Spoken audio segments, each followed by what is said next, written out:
fixed-rate mortgages for 30-year product down to 3.9% as an average rate. And the 15-year fixed rate also came down to an average of 3.08%. The 5-1 hybrid arm a little bit lower at 2.91% for the initial interest rate, and the 1-year Treasury index on average 2.41% this week. So excellent time to be out there shopping for a mortgage, whether it's for refinance or for a home purchase. And where do you see the rates go from here? Well, I don't see much movement in rates here in the near term, but longer term, as we get into 2015, I think we will see mortgage rates moving higher. So we're going to benefit from these very, very low mortgage rates for some time, but 6 to 12 months from now, they definitely will be higher.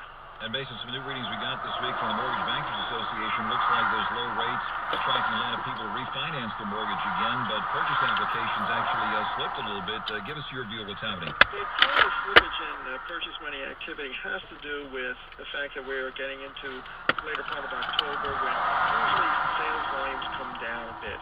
What we also have seen this year is that because of the expiration of the Mortgage Debt Forgiveness Act, there's been a big drop-off in short sales. In fact, in the state of California, short sales are off more than 60% in 2014 compared with 2013. And we also had a big meeting this past week of the Mortgage Bankers Association convention in Las Vegas, where the head of that agency made a big announcement signaling that mortgage lending standards might be relaxed soon. Tell us about that. To be clear that lenders have been relatively more cautious about lending as they're trying to get familiar with all the new regulations that have been promulgated. And the head of the Federal Housing Finance Agency, which is our regulator, he's going to be asking us to look into our guidelines as well to see if there are some changes that can be made there as well to make sure that credit is being provided broadly and with broad access to borrowers and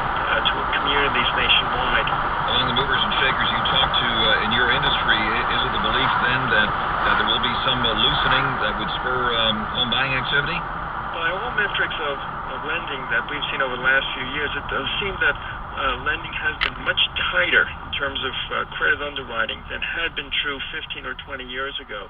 So I do anticipate that as we look over in the course of the coming year, that we'll see some changes in underwriting guidelines that will make credit more available than it has been. All right, and we also got a new reading today from the Federal Housing Finance Agency. Looks like home prices nationwide up by about 0.5% in August. So what do you see